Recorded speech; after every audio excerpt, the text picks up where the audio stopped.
कहाँ पे तू? सुबह से आई क्यों नहीं? हाँ, एक भी क्लास अटेंड क्यों नहीं करी?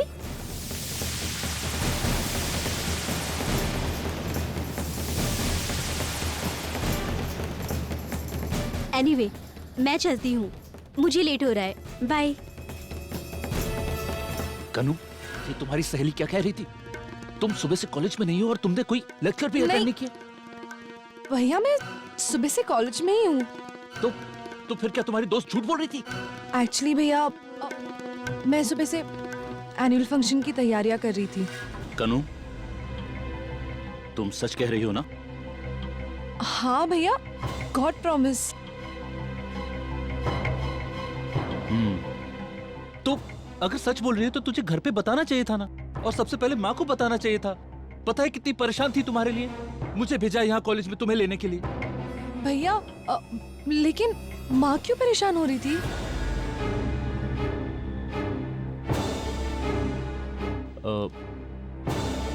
पता नहीं।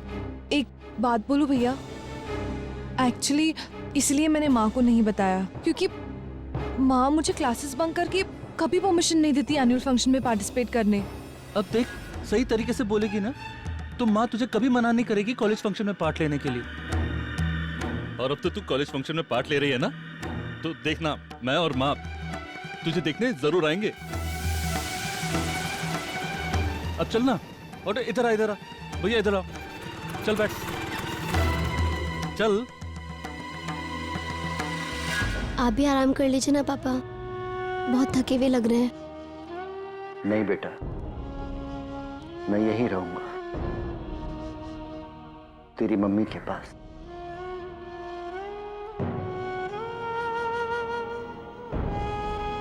लेकिन पापा आपकी भी तो।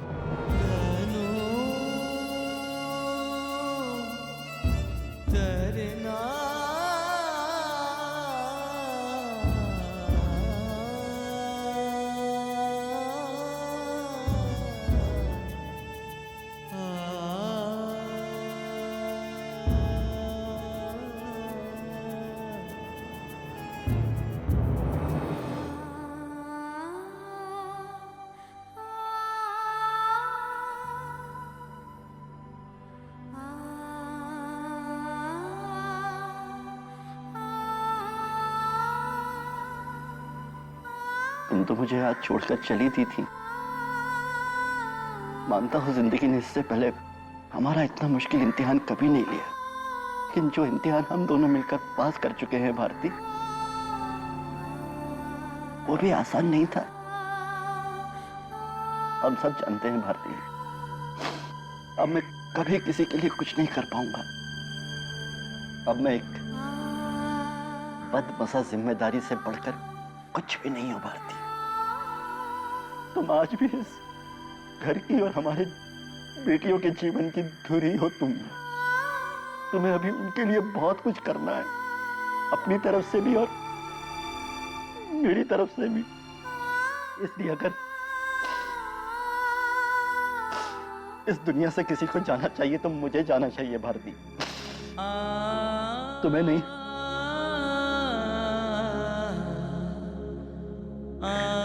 वादा करो मुझसे, तुम ऐसा कुछ नहीं करोगी। माफ कर दो मुझे, मैं कभी तुम्हारे लिए कुछ नहीं कर पाया। सपने पूरे करना तो दूर, मैंने तो तुम्हें कभी सपने दिखाए तक नहीं। ऐसा पति होने से तो अच्छा है कि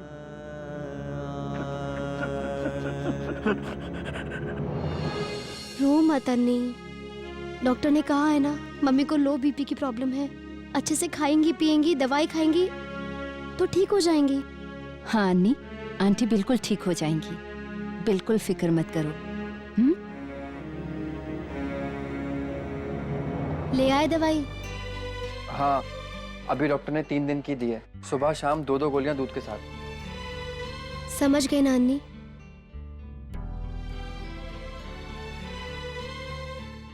अन्नी, ये दवाइयां भी अंदर ही रख दो। मैं तुम लोगों के लिए कुछ बना कर लाती हूँ।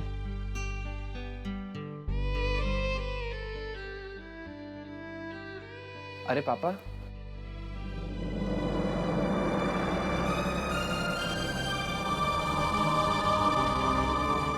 आप क्या सोच रहे थे?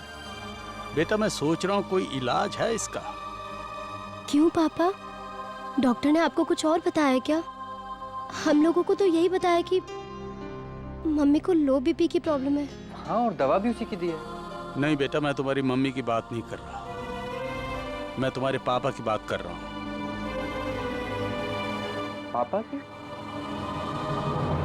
बेटा हम दोनों ने बड़ी मुश्किल से अरविंद जी में फिर से हिम्मत जगाई थी जीने की, लेकिन आज जिस तरह से उन्होंने तुम्हारी मम्मी को तड़पते हुए देखा है ना, मुझे ऐसा लग रहा है कि उनकी वो जीने की हिम्मत टूट गई है, वो ख्वाहिश खत्म हो गई है। और कहीं ना कहीं मुझे लगता है कि उन्होंने अपने मन को पक्का कर लिया है कि वो नकारा है, वो सबके ऊपर बोझ बन गई है। और बेटा अगर एक बार ऐसी फीलिंग मन में आ जाए ना, तो फिर उसको बदलना बड़ा मुश्किल है। मैं क्या, कोई नहीं बदल सकता सिवाय एक चीज के। वो क्या है डैड? अपनी औलाद की औलाद को देखने की उम्मीद। मुझे ऐसा लगता है कि जब वो तुम्हारा बच्चा देखेंगे अपनी गोद में, तो उनमें एक नया उत्साह पैदा होगा, उनके जीवन को एक नई रोशनी मिलेगी बेटा। लेकिन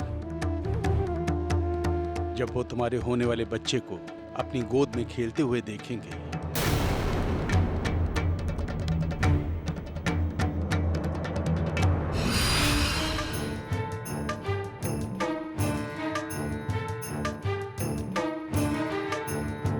चलो माँ, खाना लग गया है, बाहर सब आपका इंतजार कर रहे हैं।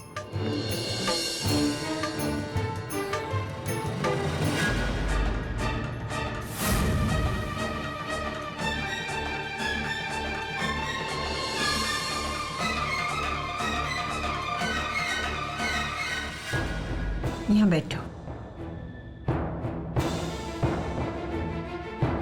मेरी तरफ देखो कनिका, मेरी तरफ देखो।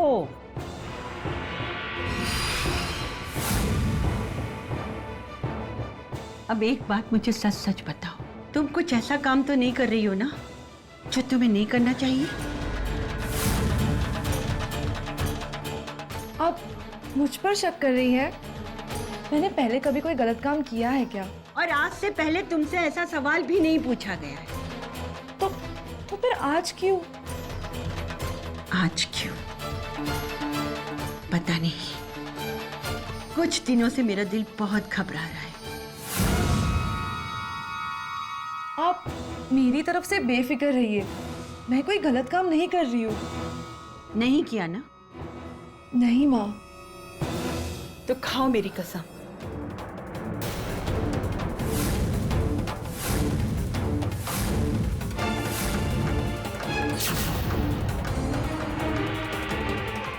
कनिका, मेरी कसम खा के कहो कि तुम ऐसा कोई काम नहीं करी हो कि समाज के आगे हमारा सर नीचा हो जाए। खानदान चलता जरूर बेटों से है, पर खानदान की नाक बेटियां ही ऊंची रख सकती हैं।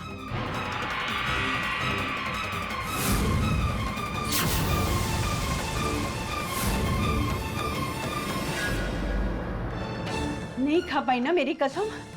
इसका मतलब मेरे शक को यकीन में बदलने का वक्त आ गया है। तुम जरूर ऐसा कोई गलत काम कर रही हो जो तुम्हें नहीं करना चाहिए। अरे इसीलिए तो मेरी कसम नहीं खा रही हो ना तुम। ठीक है,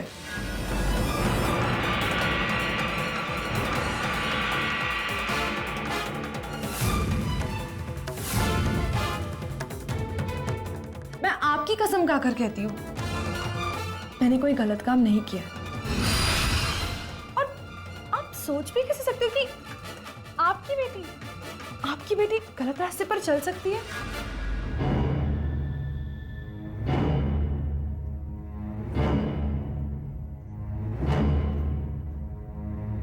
कनिका, मैं अच्छी तरह जानती थी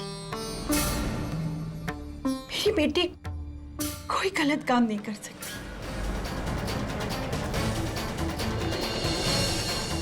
मुझे माफ कर देना भगवान, मैंने माँ से झूठ बोला है।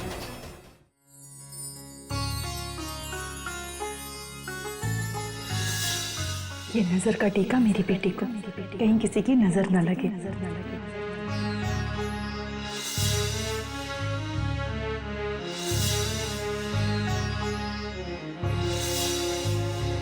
हम दोनों ने मन बना लिया है कि अब हम पापा मम्मी बन ही जाए। अब जल्दी से खुशखबरी दे भी दो बेटा।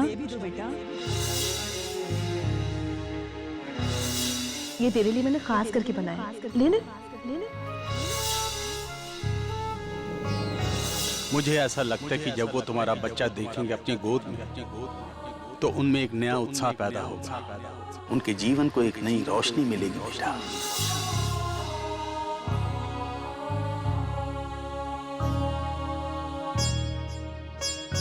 घर चले नहीं आती, बहुत लेट हो गया है। कल ऑफिस भी जाना है ना।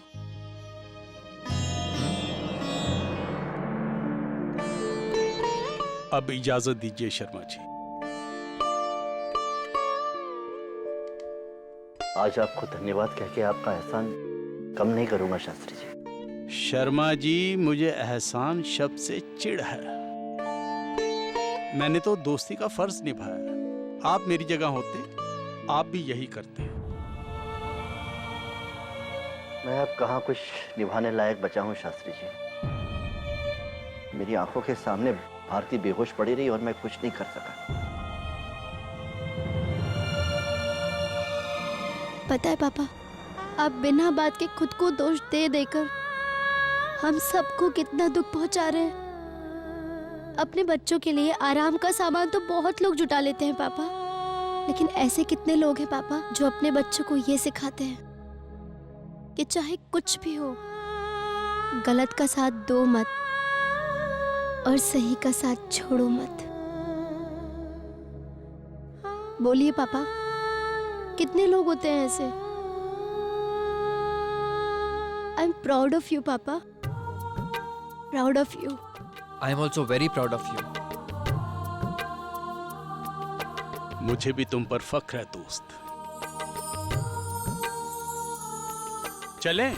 अच्छा पापा, हम चलते हैं, सुबह फिर आ जाएंगे। अन्नी, मम्मी को टाइम पे दवा दे देना। हाँ नियति बेटा, तुम यहीं रुक जाओ, अनिशा को साथ मिल जाएगा। हाँ हाँ, तुम यहीं रुक जाओ, कल यहीं से ऑफिस चली जाना। नहीं अंबर, मुझे घर पर भी थोड़ा जरूरी काम है।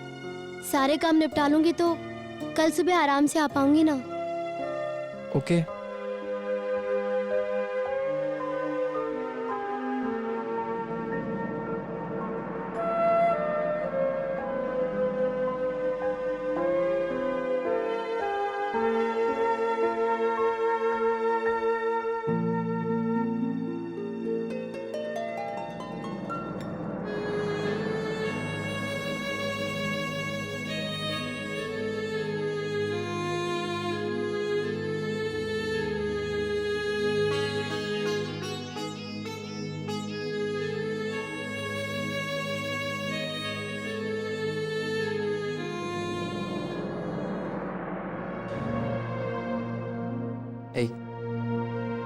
तुम मम्मी की बिल्कुल चिंता मत करो।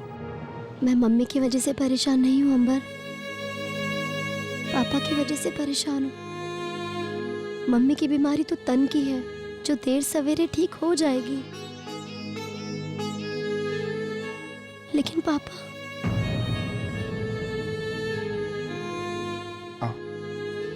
आओ।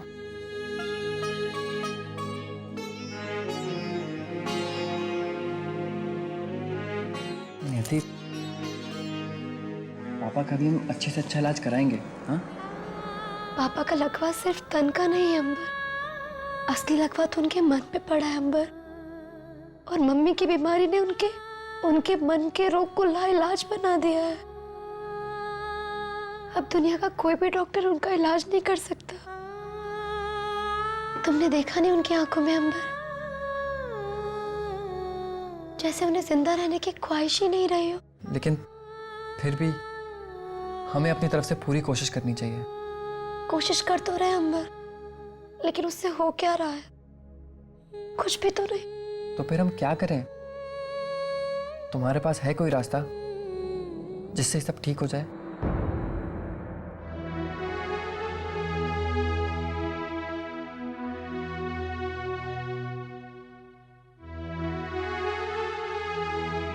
एक रास्ता है अंबर, जिससे सिर्फ मेरे मम्मी पापा की लाइफ में ही नहीं बल्कि हमारे इस घर में भी हम सबके अच्छे के लिए बहुत कुछ बदल सकता है।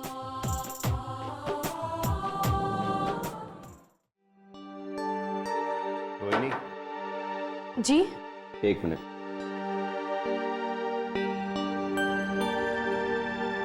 ये 20,000 रुपए जरा संभाल के रख लेना। अब इतने सारे पैसे? अरे एक पार्टी का पेमेंट है, माँ ने दिए हैं। पार्टी जरा बाहर गई हुई है, इसलिए पैसे तब तक संभाल के रखने हैं। जब पार्टी आ जाएगी तो पेमेंट करना होगा। लेकिन तब तक अगर बैंक में रख देते तो? रोहिणी, बार बार बैंक कौन जाएगा? जब पार्टी वापस आ जाएगी तो उन्हें कैश पे कर देंगे। ठीक है, मैं फिर इन्हें अपनी अलमारी में संभाल के रख देती हूँ। पर जरा संभाल के।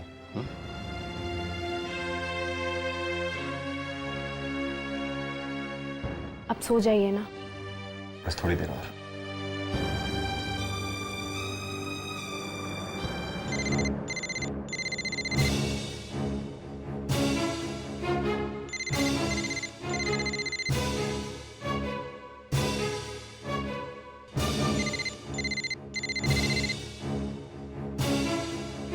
हेलो अब्दुल, इतनी रात को फोन करने की क्या जरूरत थी? मुझे टेंशन हो रही थी और तुमने घर जाकर मुझे फोन भी नहीं किया कि घर पे क्या हुआ। अच्छा ये बताओ, किसी ने कुछ कहा तो नहीं? तुम कहने सुनने की बातें कर रहे हो? मेरी तो जान जाते जाते बच गई है। और माँ को तो पूरा शक हो गया है कि मैं कुछ गलत कर रही हूँ, पर तो भी मैंने उनके दिल का शक दूर कर दिया है। पता है कैसे? कैसे? उनकी झूठी कसम खा के। और नो, तुमने अपने मामा की झूठी कसम क्यों खाई? तो मैं क्या करती? सच बोल के अपना घर से निकलवाना बंद करवा देती। अच्छा, मुझे लग रहा है कोई आ रहा है। मैं तुमसे कल कॉलेज में मिलकर बात करती हूँ। बाय। अरे भाभी, आप? कनू, तुम अभी तक सोई नहीं? नहीं भाभी, वो नींद नहीं आ रही थी। लेकिन आप अब तक जाग रहे हो? नहीं, मैं तो सो चुकी थी। प्यास लगी तो पानी लेने आई थी। पर तुम अभी सो जाओ, हाँ, बहुत रात हो गई है। ठीक है भाभी।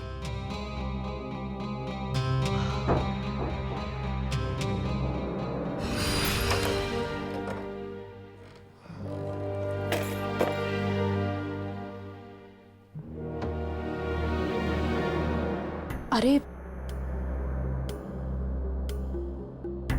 ये लॉकर तो टूटा हुआ है। अब क्या करूं? वैशाली के कमरे में रख देती हूँ। हाँ, ये ठीक रहेगा।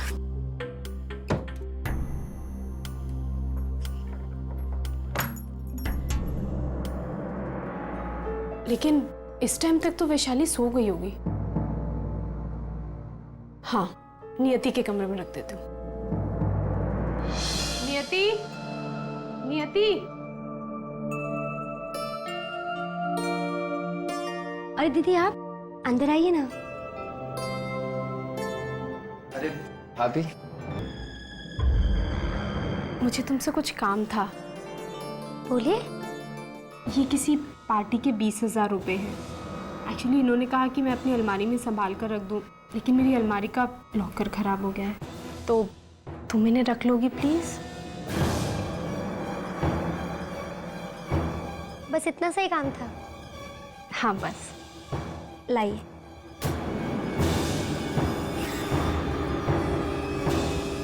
थैंक्स। Most welcome.